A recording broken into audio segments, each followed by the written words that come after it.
Okay. Second वाला, पहला वाला सेकंड वाला दोनों ओपन कर लो। ये क्या हुआ? पहले वाला और सेकंड वाला दोनों खोल दो। जी।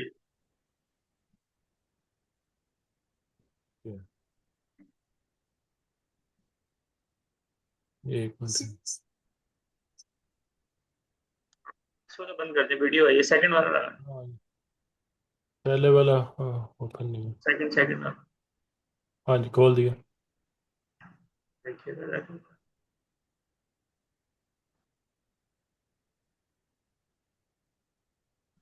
जाइएगा दूसरे वाले पे जो सेकंड आ रहा है। हाँ जी, हाँ दोनों जी। खोल दिए। हाँ, इस पे क्लिक करें ना, सेकंड वाले पे। ओके।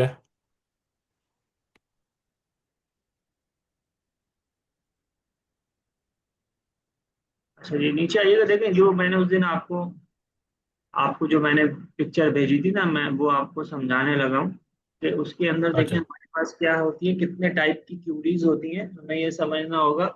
एक हमारे पास कोई अच्छा। डेटा डेफिनेशन लैंग्वेज होती है, ठीक है ना, हाँ जी। डीडीएल कहते हैं। एक है डेटा क्यूरी लैंग्वेज है, डीक्यूएल डेटा मैनिपुलेशन लैंग्वेज है, डेटा आपके पास कंट्रोल लैंग्वेज है, और डेटा आपके पास ट्रांजैक्शनल कंट्रोल लैंग्वेज। ट्रांजैक्शन। तो ये सारी की जी। सारी चीजें हैं। अब इसमें से अगर हम नीचे आ जाते हैं, तो ये डीडीएल आपको कहता है कि आपके पास जो डीडीएल है, इसके अंदर आपके पास क्या होता है, SQL command that can be used to definition, altering and deleting database structures such as tables, indexes, schemas. It simply हाँ deals जी। with the description of the database schema. It is used to create, modify and structure database objects in the database. ठीक है ना, तो data definition language के अंदर basically आप जो डेटा का स्ट्रक्चर होता है ना, वो डिफाइन कर रहे होते हैं कि डेटा बेस का स्ट्रक्चर किस तरीके से बनेगा। और जी। स्ट्रक्चर बनाने के लिए आपको पता है कि क्रिएट की क्यूरी लगती है। आप डेटाबेस बनाते हैं उसमें भी क्रिएट लगता है, टेबल बनाते हैं उसके अंदर भी क्रिएट लगता है। इसी तरीके से उस टेबल के अंदर कोई चेंजेस आपको करनी है, तो आपके पास जो है ना ऑल्टर की क्यूरी लगती है, यानी कि उसकी डेफिनेशन को चेंज करना है टेबल का। एक तो देखिए टेबल की डेफिनेशन है, टेबल का स्ट्रक्चर है, तो वो आप जिस जिस क्यूरीज से बनाते हो, तो तमाम क्यूरीज को डेटा डेफिनेशन लैंग्वेज कहते हैं। अब चीजों को ओके। जब चीजों का आप उसके नाम से समझ लेंगे, याद कर लेते हैं, समझ लेते हैं, तो आसान हो जाती है। अब इसका जो डीडीएल है, ये खुद ही बता रहा है डेटा डेफिनेशन लैंग्वेज, यानी कि जो आप डेफिनेशन बनाते हो, जो आप स्ट्रक्चर बनाते हो, उसमें जो हम्म। क्यूरीज यूज होती हैं वो सारी हैं। अब इसी तरह ड्रॉप है, तो आप कोई डेटाबेस ड्रॉप करते हो, या डेटाबेस का कोई ऑब्जेक्ट ड्रॉप करते हो, यानी कि टेबल में से एक कॉलम आपको अगर डिलीट कर देना है, एक कॉलम आपको निकाल देना है, तो वो कॉलम भी किससे होगा, आपके पास ड्रॉप की क्यूरी से होगा। ऑल्टर की क्यूरी लगाएंगे और आप ड्रॉप करेंगे उसके अंदर, तो आपके पास क्या होगा कि एक कॉलम ड्रॉप हो जाएगा। अगर पूरा टेबल ड्रॉप करना है, तो वो भी हम इस्तेमाल कर चुके हैं। तो क्रिएट भी हाँ हम जी। इस्तेमाल कर चुके हैं, ड्रॉप भी हम इस्तेमाल कर चुके हैं, और ऑल्टर भी हम इस्तेमाल कर चुके हैं। ये सारे डेटा डेफिनेशन लैंग्वेज में आ जाता है। ट्रंकेट हमने अभी तक इस्तेमाल नहीं किया, ट्रंकेट हम आज इस्तेमाल करके देख लेते हैं। ट्रंकेट और ड्रॉप में फर्क क्या है, कंट्रोल ड्रॉप क्या करता है, पूरा का पूरा टेबल आपके पास उड़ा देता है, उसकी डेफिनेशन भी उड़ा देता है, यानी स्ट्रक्चर भी उड़ा देता है, और उसके अंदर जो डेटा होता है वो भी उड़ा देता है। बट अगर आप चाह रहे हैं कि डेटा सारा का सारा रिमूव हो जाए, टेबल की डेफिनेशन रिमूव ना हो, यानी उसका स्ट्रक्चर रिमूव ना हो, तो फिर आप क्या करते हैं, ट्रंकेट की क्यूरी चलाते हैं। समझ रहे हैं बात। ओके। जी। तो इसी तरीके से कमेंट है, कमेंट हमने अभी तक करके देखा नहीं है एसक्यूएल के अंदर। मैं कमेंट भी आपको आज करा देता हूं, तो फिर आपको ये कमेंट की समझ में आ जाएगी। रीनेम हमने कर लिया है जी। एग्जिस्टिंग जो टेबल होता है उसको। अच्छा, जिस तरह एग्जिस्टिंग टेबल के पास टेबल को आप रीनेम कर सकते हैं, इसी तरीके से आप डेटाबेस की भी रीनेम की कोई क्यूरी होती होगी, उसको भी हम देख लेंगे कि किस तरीके से हम डेटाबेस को रीनेम करते हैं। तो ट्रंकेट है, कमेंट है, ये हमने करना है। नीचे आ जाते हैं, डेटा क्यूरी लैंग्वेज है, जी। ठीक है ना। अब डेटा क्यूरी लैंग्वेज क्या है आपके पास, डेटा क्यूरी लैंग्वेज आप देखिए, क्यूरी का क्या मतलब होता है, क्यूरी का मतलब यही होता है कि आप किसी से कोई सवाल कर रहे हैं ना, क्यूरी का मतलब बेसिकली यही है। तो क्यूरी जी। लैंग्वेज का मतलब ये है कि आप डेटाबेस से क्यूरी कर रहे हो, डेटाबेस से कोई डेटा फैच करके लेकर आ रहे हो, यानी डेटाबेस से कुछ मालूम कर रहे हो, क्यूरी कर रहे हो। हाँ। क्यूरी हाँ। के अंदर कौन सी आपके पास आ, आ जाती है? डेटा क्यूरी लैंग्वेज के अंदर सिलेक्ट की जितनी भी क्यूरीज हैं वो आ जाती हैं। अब आप हाँ जी। select में जो जो भी काम करोगे वो सारी की सारी डेटा क्यूरी लैंग्वेज आ जाती है। ठीक है, ये भी हम क्यूरी लैंग्वेज भी कर चुके हैं, इस पे भी हम मजीद भी काम करेंगे, लेकिन ये हम कर चुके हैं सिलेक्ट की क्यूरीज को वेयर की क्लॉज के साथ और मुख्तलिफ कॉलम्स के साथ, ऑल कॉलम के साथ। इसी तरह आ जाते हैं डेटा मैनिपुलेशन लैंग्वेज। तो ये भी देखें, आपको इसके नीचे दीजिएगा, इसके नाम से ही पता चल रहा है कि डेटा को आप मैनिपुलेट कर सकते हो। मैनिपुलेट का मतलब होता है ऐड, अपडेट एंड डिलीट। समझ हाँ रहे हैं? जी। डेटा को क्या कर सकते हो? डेटा को आप मैनिपुलेट कर सकते हो, add and update and delete की क्यूरी चला सकते हो। देखिए, इंसर्ट हम कर चुके, अपडेट हम कर चुके, डिलीट हम कर सके। और यहाँ पे ये कह रहा है कि लॉक की आपके पास एक क्यूरी होती है जिससे आप टेबल को क्या कर सकते हो? लॉक कर सकते हो। ये हमने नहीं करा। कॉल और जो है एक्सप्लेन, प्लेन, ये दो चीजें जो हैं हमने नहीं करी। हाँ इनको हम देख लेते हैं कि ये क्या चीजें हैं। ठीक है ना? आ जी। जाइए और नीचे देखते हैं हमारे पास क्या है। जी, एक मिनट बस।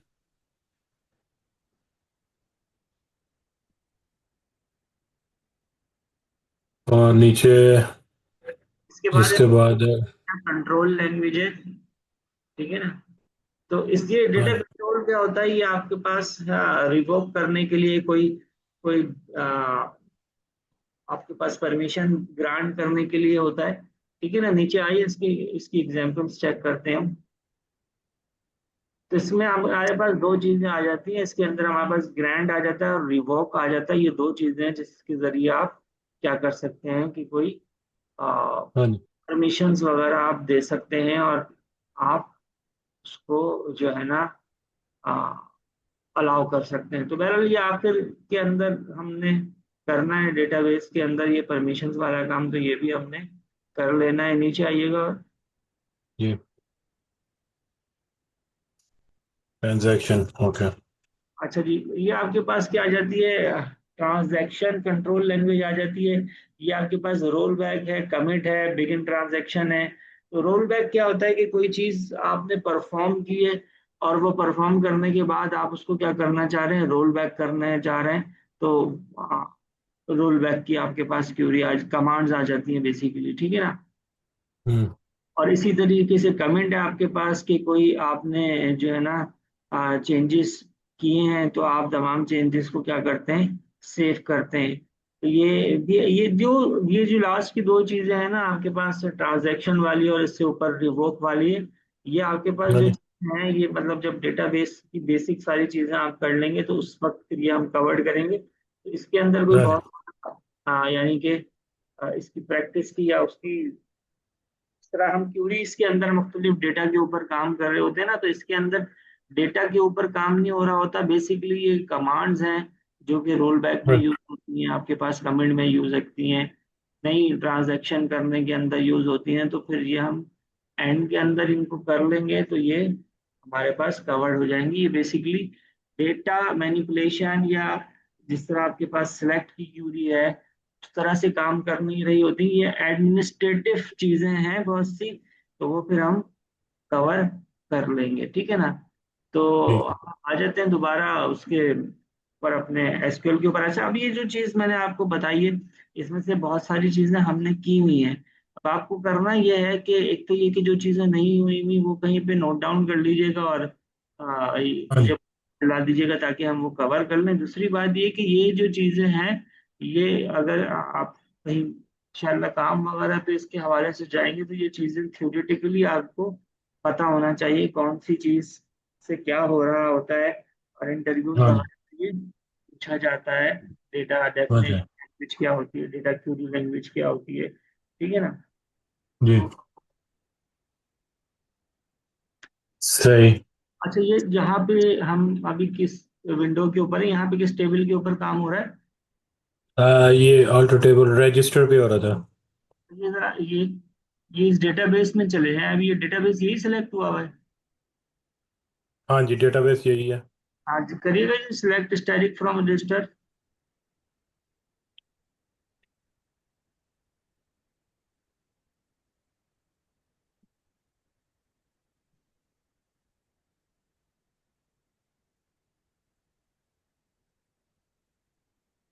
सिलेक्ट ठीक किस है फील्ड ठीक है सही। है। Oh yeah, sorry. Select from register. Okay.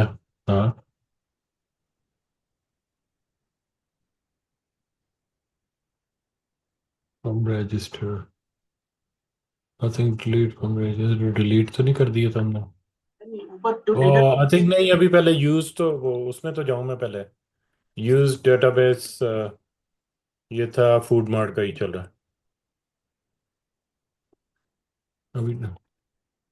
वो मैंने वो सिर्फ एक्चुअली विंडो खोल ली थी, अब आएगा वो।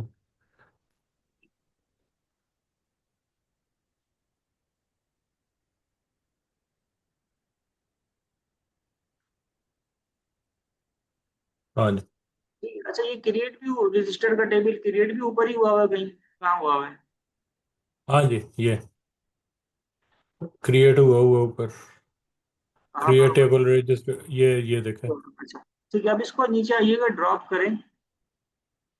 Drop register. हाँ जी, ड्रॉप टेबल। रजिस्टर टेबल, हाँ।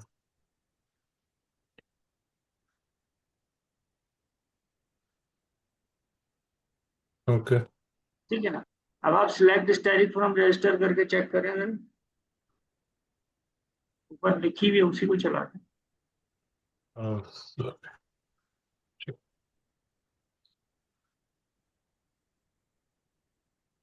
है, जी। तो आपको इसको डेटाबेस नहीं मिल रहा, यानी टेबल नहीं मिल रहा, क्योंकि टेबल आपने क्या कर दिया है, ड्रॉप ड्रॉप कर कर दिया। दिया। फिर भी चला जी। गया, उसके अंदर जो डेटा था वो भी सारा का सारा आपके चला पास गया। चला गया। अब इसको दोबारा क्रिएट करें। ओके जी। ऊपर आ रही है ना क्यूरी, ऊपर आ रही है, उसी को चला दें। Oh sorry, okay. वैसे ही। Okay. Query create table register. Okay. ठीक है, आप इसी तरह उसके नीचे इंसर्ट वाली चला दें क्यूरीज। अच्छा अच्छा अच्छा, सॉरी सर। सारी चला दूं ये वाली सिलेक्ट करके?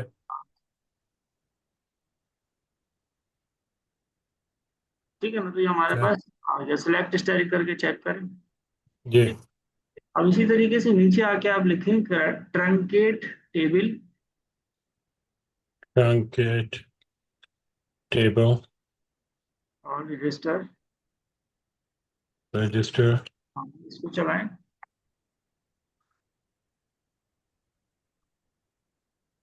दोबारा सिलेक्ट स्टैटिक करके चेक करें। ओके, हाँ सही। ठीक है, तो अब क्या स्ट्रक्चर रह गया, वो डाटा सारा अंदर से ड्रॉप हो गया, लेकिन स्ट्रक्चर स्ट्रक्चर रह उसका। गई, डेटा डेफिनेशन आपकी रह गई, स्ट्रक्चर रह गया आपके पास। आपके पास हम्म। डेटा सारा का सारा रिमूव हो गया। ठीक है ना, तो ये ट्रंकेट और ड्रॉप के अंदर ये फर्क है। ओके। ट्रंकेट और ड्रॉप, ड्रॉप में तो पूरा टेबल ही खत्म, समझ गया। समझ रहे हैं आप? हाँ अच्छा जी। इस तरीके से देखिए, हमने एक और चीज वहां पे देखी थी, कमेंट भी आ रहा था कहीं पर। तो कमेंट, अह, हाँ जी। तो कमेंट क्या होता है हमारे पास, कमेंट प्रोग्रामिंग में हमारे पास होता है वो ये कि आप जैसे जैसे काम करते हैं तो वैसे वैसे जहां जहां जरूरत हो रही है आप कमेंटिंग कर देते हैं, यानी कि आप कमेंट लिख देते हैं कि भाई यहाँ पे क्या काम हो रहा है, लेट से कि जहाँ। इंसर्ट कर दूं दोबारा इसमें? नहीं नहीं, इंसर्ट हाँ कर दें, इंसर्ट यही इंसर्ट, ये दोबारा वैल्यूज कि नहीं इसी तरह? कर दें, कर दें, वैसे ही कर दें वो जो कर। हाँ, वही मैंने कहा कि ओके। ठीक है, अब कमेंट क्या चीज होती है कि लेट से कि ये जो क्रिएट रजिस्टर लिखा हुआ है ना, इसके हाँ जी। इससे ऊपर एक स्पेस ले लें, यानी कि क्रिएट से पहले जाके एंटर कर दें, यहाँ जाके ओके। enter। हाँ, हाँ जी। एक और दफा कर दें। ओके। जैसे अब यहाँ पे आप कमेंट करना चाह रहे हैं, लिखना चाह रहे हैं कि ये हम creating a new table register, ठीक है। तो अब हाँ आप जी। क्या लिखेंगे कि नीचे आ जाए, एक लाइन नीचे आ जाए। ये। अब आप क्या करेंगे कि दो दो माइनस के साइन लगाएं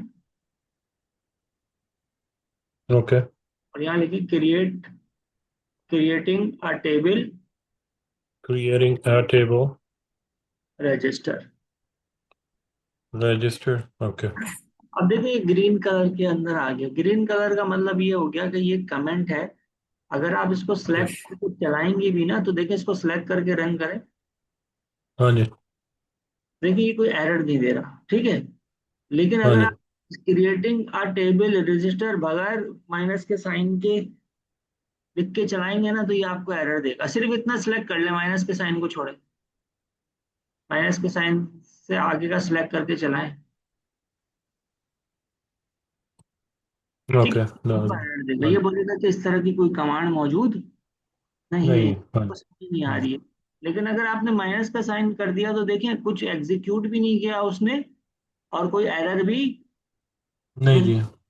तो ये हाँ समझ जी। गया कि भाई ये क्या कमेंट है, इसको मुझे प्रोसेस नहीं करना, इसको मुझे तो चेक। बेसिकली, ठीक। हाँ जी, जी, दो दफा माइनस का, माइनस जो सा वो कमेंट का, ठीक है, अ, कमेंट। हाँ जी, कमेंट के लिए यूज होता है। इसी तरीके से जी। हम अगर मल्टी लाइन, ये सिंगल लाइन कमेंट का है, इसके नीचे भी कमेंट देना है दो दफा माइनस, या जहां जहां भी देना है आपको हाँ जी। अभी लगा देंगे। इसी तरीके से आपके पास सिंगल लाइन कमेंट है, इसी तरीके से आप मल्टी लाइन कमेंट भी कर सकते हैं। तो आप जो है हाँ जी। लेट से बीच में कहीं पर स्पेस बना लें, सिलेक्ट स्टैटिक फ्रॉम रजिस्टर से पहले बना लें स्पेस, ओके। ओके। यहाँ बना लें। अब आप यहाँ पे बैक स्लैश जो शिफ्ट के बराबर में होता है नॉर्मली, बैक स्लैश, हाँ जी। ये स्लैश नहीं, हाँ ये, और एस्टेरिक। Back slash stack. हाँ हाँ जी, जी। इसके बाद स्पेस दे के लिखें this is this is multi line, multi line. Enter करें, कमेंट। ओके। मैं ओके। नहीं नहीं, दो नहीं आएगा, माइनस नहीं आएगा, कमेंट लिखें बस। कमेंट वर्ड लिखूँ, ओके। ठीक है। ओके। और स्पेस देके एस्टेरिक, और आपने ये स्लैश दोबारा लगा देना, back slash. Back back slash ही लगाना। जी जी। अब देखो जैसे बैक स्लैश लगाया तो नीचे आपके पास जो ग्रीन था वो कलर्ड में हो गया। अगर वो हाँ बैक जी। स्लैश नहीं लगा हुआ होता तो नीचे वाले को भी कमेंट समझ रहा होता। तो मल्टी लाइन पे, यानी कि एक से ज्यादा लाइंस के ऊपर अगर आपने कमेंट देना है तो शुरू किस तरह से करेंगे आप, बैक स्लैश स्टैरिक से, और बैक स्लैश स्टैक और एंड भी स्टैक बैक स्लैश। ठीक है। तो ये एक से ज्यादा लाइनों पे कमेंट देने के लिए यूज होता है।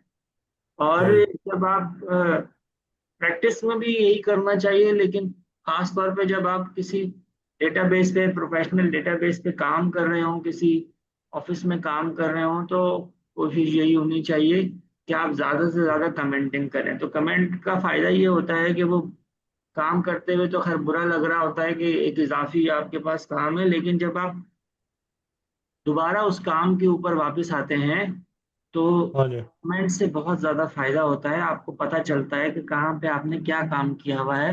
आपको सर्चिंग के अंदर, अपनी क्यूरीज के अंदर सर्चिंग के अंदर आसान हो जाती है, आसानी हो जाती है। तो काम मैनेज करना हाँ जी। बहुत ज्यादा हमारे पास कमेंट की वजह से आसान हो जाता है, ठीक है ना। तो हमने जी। ट्रंकेट और कमेंट वाला काम जो था वो कर लिया। वहां से हमने देखा तो दो चीजें मिसिंग थी। हम हाँ मजीद जी। क्या करने लगे हैं कि मजीद ये है कि आप दोबारा ब्राउजर पे जाइए, जी। ठीक है ना। अच्छा, अब हम जो है ना यहाँ पे नया टैब ओपन करके आप लिखिए RDBMS। RDBMS। RDBMS, okay. Enter की, हाँ जी। इमेजेस पे क्लिक करो। किसके ऊपर?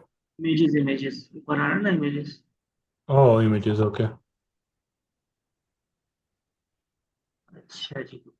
तो ये जो हमारे पास, हाँ ये वाली, ये जो थर्ड थर्ड वाली है, ये ओपन कर लो, ओके, थर्ड वाली, जी। ठीक है ना। अब देखिए हाँ जी। RDBMS का मतलब ये है कि रिलेशनल डेटाबेस मैनेजमेंट सिस्टम। हम डेटाबेस मैनेजमेंट सिस्टम पढ़ रहे हैं, और उसमें हमने, अभी आपने देखा कि हमने काफी सारी चीजें उसमें कवर्ड कर ली हैं। लेकिन हम्म। जो मैनेजमेंट सिस्टम हम पढ़ रहे हैं वो रिलेशनल डेटाबेस मैनेजमेंट सिस्टम है। रिलेशनल जैसे कि आपको इसके नाम से पता चल रहा है, इसमें आपस में क्या बना हुआ है, रिलेशन बना हुआ है, ठीक है।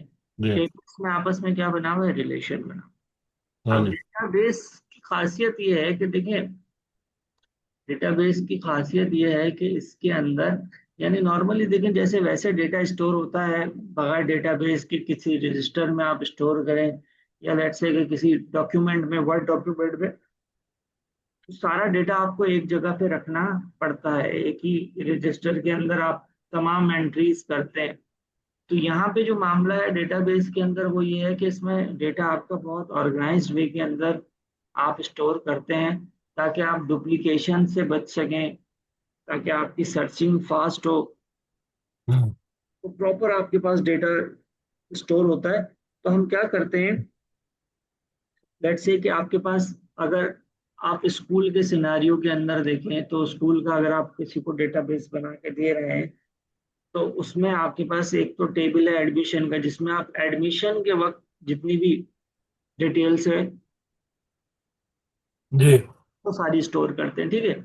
अब इसी तरह हम्म। बच्चे की फीस है, उसकी मंथली फीस है। अब एडमिशन का जो सारा डेटा है वो देखें कितनी दफा आएगा, वो एक ही दफा आएगा, यानी कि उसका नाम है, उसका फादर नेम है, रिलीजन है, उसकी नेशनैलिटी है, डेट ऑफ बर्थ है, ये सारा किस टाइम पे जरूरत पड़ेगी आपको, at the time of admission, ठीक है। जी। उसकी फीस कितनी है, मंथली फीस कितनी है, ये भी आपने एडमिशन के वक्त एक रिकॉर्ड इंसर्ट कर दिया किसमें, एडमिशन के टेबल।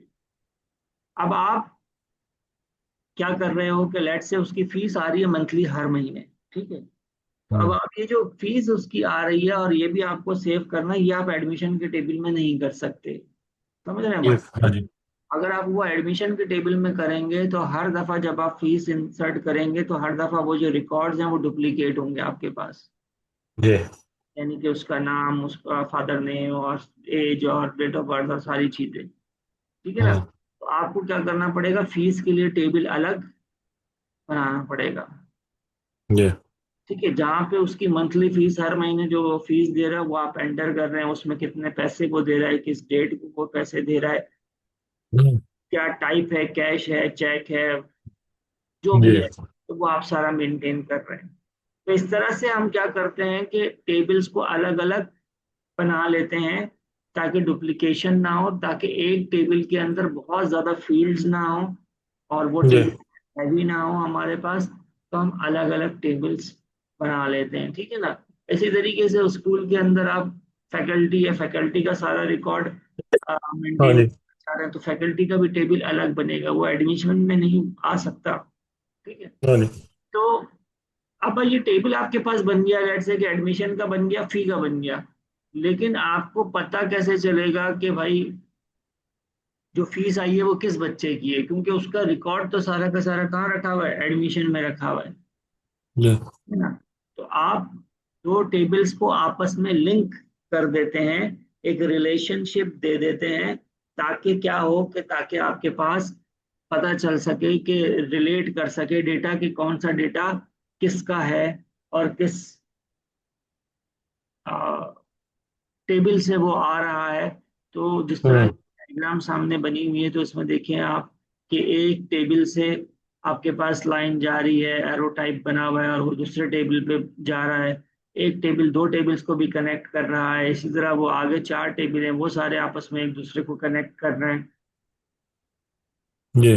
डेटाबेस बना रहे होते हैं, किसी भी प्रॉब्लम का सलूशन दे रहे होते हैं, तो आप क्या करते हैं, डेटाबेस क्रिएट करते हैं, उसके बाद उसमें टेबल्स बनाते हैं, और टेबल्स बनाते हुए आप ये ख्याल करते हैं कि अच्छा जी, मुझे क्या क्या चीज़ें रिक्वायर्ड हैं, तो उसमें से किस किस चीज़ का टेबल बनेगा, उसमें क्या क्या फील्ड्स होंगी, फिर वो आपस में कनेक्ट कैसे होंगी, रिलेशन जी। कैसे बनेगा, ठीक है ना।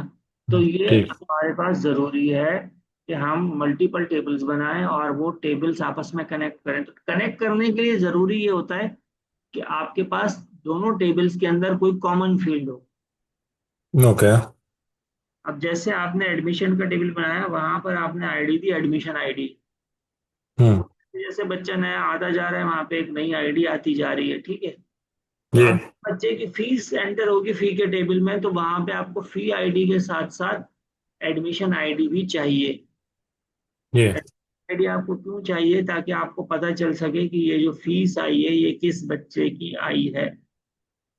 जी समझ रहे? तो इस वजह से हम क्या करते हैं, रिलेशनल डेटाबेस मैनेजमेंट सिस्टम के अंदर मल्टीपल टेबल्स बनाते हैं, उन टेबल्स को आपस में सिमिलर फील्ड, हाँ कॉमन फील्ड के जरिए आपस में कनेक्ट करते हैं। ठीक है ना? ठीक ठीक। तो अब हमने ये ये, मैं जी जी बोलें क्या कह रहे हैं?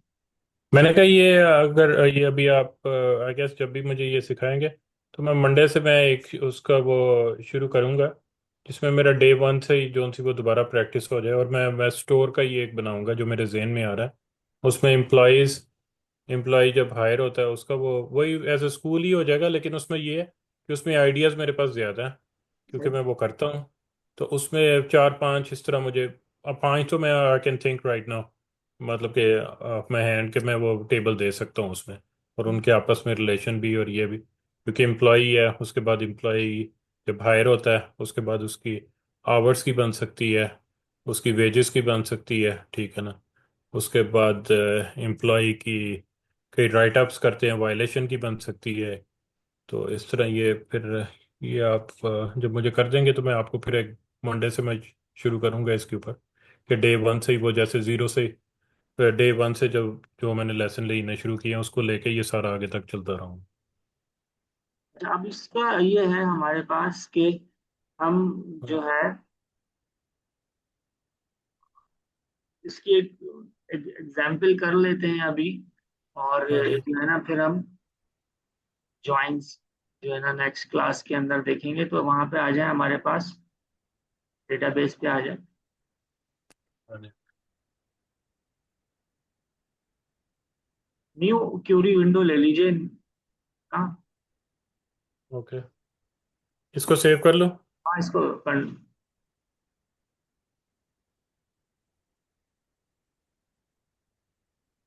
ओके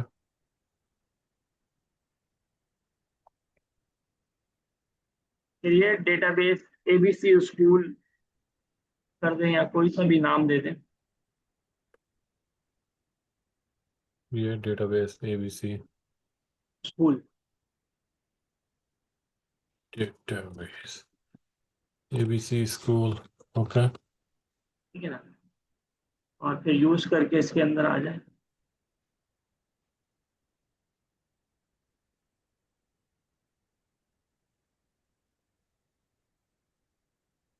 ओके यूज के साथ डेटाबेस नहीं लिखना पड़ता।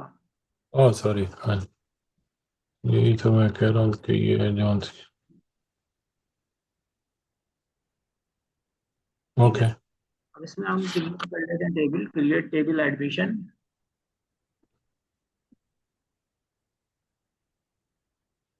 Bracket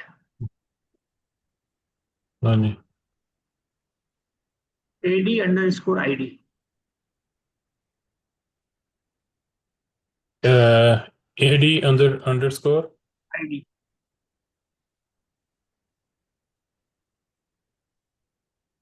ID. ओके इंटीजर है और आइडेंटिटी लगा दें इसके साथ। Underscore okay ad underscore ID और इंटीगर और identity. Okay comma comma ad underscore name ad underscore name और स्पेस वर्चार। वर्चर 100। हाँ, ओके ब्रैकेट क्लोज करें, इसको चलाएं। अच्छा ब्रैकेट दोनों दफा क्लोज होगी हाँ।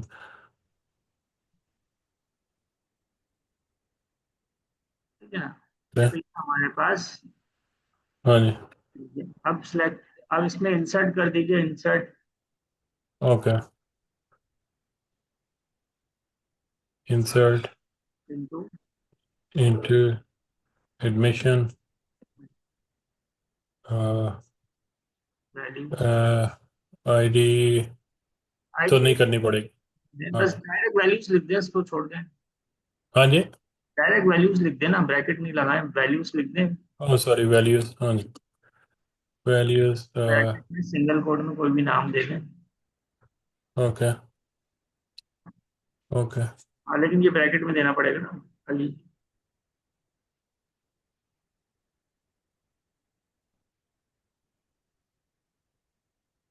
ओके।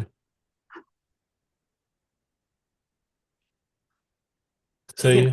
तो अच्छा, हम्म, अब इसी तरीके से देखें हम, हमने इसी तरह से 4-5 रिकॉर्ड और दे दीजिए। ओके, वहीं पे वो कर लो, चैट जीपीटी में या इसी में कर लो। करना या यहाँ ही लिख लें, 4-5 चार 3-4 दे दें बस, काफी। ओके।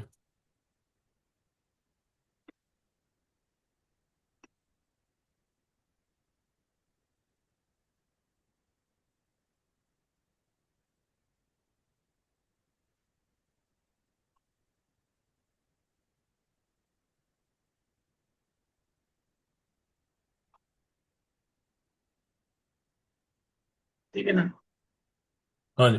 इसको भी दोनों को भी चला दें। ओके। ठीक है।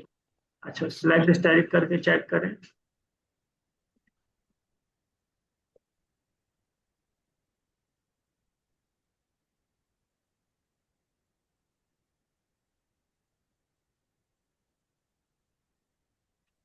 ओके। सही है ना। अच्छा अब देखिए हमारे पास क्या है कि हमने एक टेबल बना लिया। अब टेबल, एडमिशन के टेबल में तो फील्ड्स ज्यादा होंगी, 10-12 फील्ड्स हो सकती हैं, क्योंकि अभी हम सिर्फ रिलेशन टेबल्स में बनाना सीख रहे हैं। तो हमें, हमने फील्ड्स ज्यादा नहीं दी हैं, फील्ड्स हम जी। ज्यादा दे सकते हैं तो। अच्छा इसी तरीके से हमारे पास अभी क्या है कि हमने एक चीज इसके अंदर नहीं लगाई है, इसको दूसरे टेबल से कनेक्ट करने के लिए हमें क्या करना पड़ेगा, यहाँ पे जो एडमिशन आईडी है उसको बताना पड़ेगा, तो उसको प्राइमरी की देना पड़ेगा। और दूसरी एक बात आपने और गौर की होगी कि हमने सिर्फ आईडी नहीं दिया, एडी लगाया है। एडी, वही मैं पूछने लगा था कि ये एडी क्या है। ये अब हमने इसलिए लगाया कि देखिए जब आप मल्टीपल टेबल्स के ऊपर काम कर रहे होते हैं ना, तो आप फील्ड्स के अंदर जो है, फील्ड्स के नाम के अंदर प्रीफिक्स लगा देते हैं, ताकि जब आप उसके ऊपर क्यूरीज लिख रहे हो और मल्टीपल टेबल्स के ऊपर काम कर रहे हो, तो आपको आपको पता हो कि भाई ये जो फील्ड है ये किस टेबल की है। तो फील्ड फील्ड का नाम देख के आपको टेबल का पता चल जाए। ठीक है ना। तो एडी स्टैंड सही। Admission. AD stands for admission, okay. समझ रहे भाई। अच्छा इसी तरीके से इस टेबल को ड्रॉप कर दें, ड्रॉप ड्रॉप टेबल एडमिशन।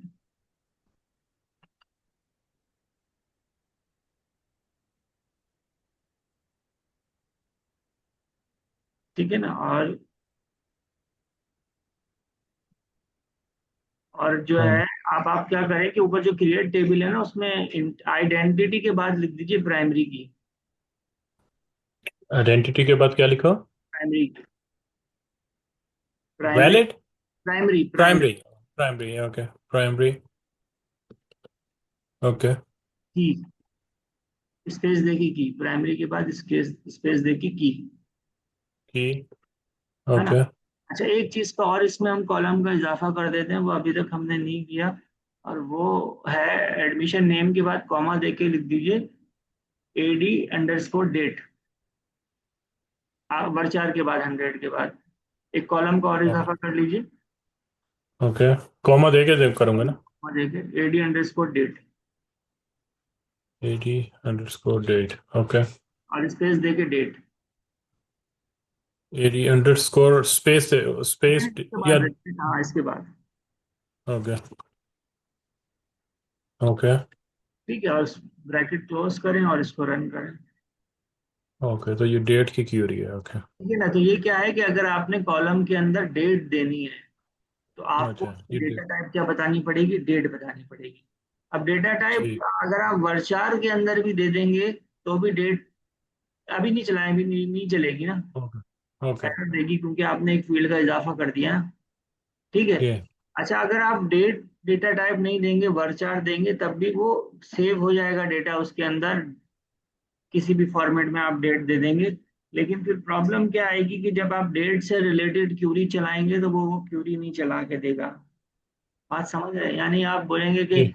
इस तारीख से, जनवरी 1 से लेके आप फेब 15 तक का रिकॉर्ड उठा के दो। जब आप ये क्यूरी चलाएंगे तो वो नहीं चलेगी अगर डेटा टाइप आपने डेट नहीं ली हुई होगी। बात समझ रहे हैं?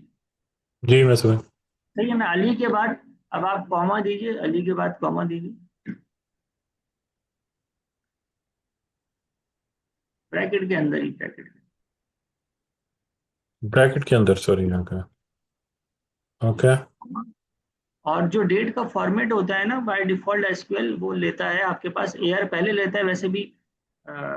यूएस वगैरह में बाहर डेट का फॉर्मेट इसी तरह से होता है, एआर मंथ एंड डे, है ना? तो आप हाँ सिंगल जी। कोट के अंदर लिख दीजिए 2024, और कॉमा, नहीं कॉमा नहीं, सॉरी माइनस का साइन, सॉरी सॉरी कॉमा नहीं, माइनस का साइन। ओके। 2024 के बाद सिंगल कोड नहीं आएगा, ओके। माइनस का साइन, हाँ जी। और 8, ओके। एंड देन माइनस का साइन, और 20, ओके। और फिर single code clause. Single quote. Okay. ठीक है। तो आप डेट क्या दे रहे हैं कि भाई 2024, 8 is the month and 28 is the day. समझ रहे हैं हम्म। बात? तो यानी इस डेट को इस बच्चे का एडमिशन हुआ है, इस क्यूरी को, सिर्फ इतनी क्यूरी को चला दें। ठीक है ना? तो देखिए ये आपके पास चल गई है, इसको सिलेक्ट करके चेक करें तो डेट भी आपके पास आ गई। अब डेट का यही फॉर्मेट आप देंगे तो वो एक्सेप्ट करेगा। इसी तरह नीचे भी दोनों जगहों पे आप डेट दे दीजिए, कोई भी डेट दे दीजिए आगे पीछे। 2024 का मंथ चेंज कर दीजिए, डेट चेंज कर दीजिए। ओके।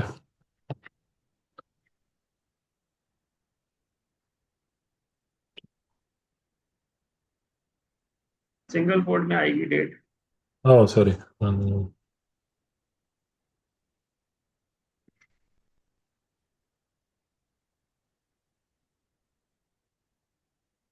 ओके।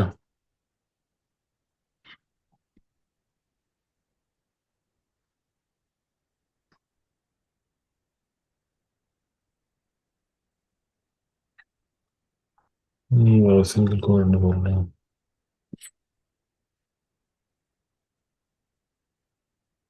ओके। ये भी दोनों रन कर दो।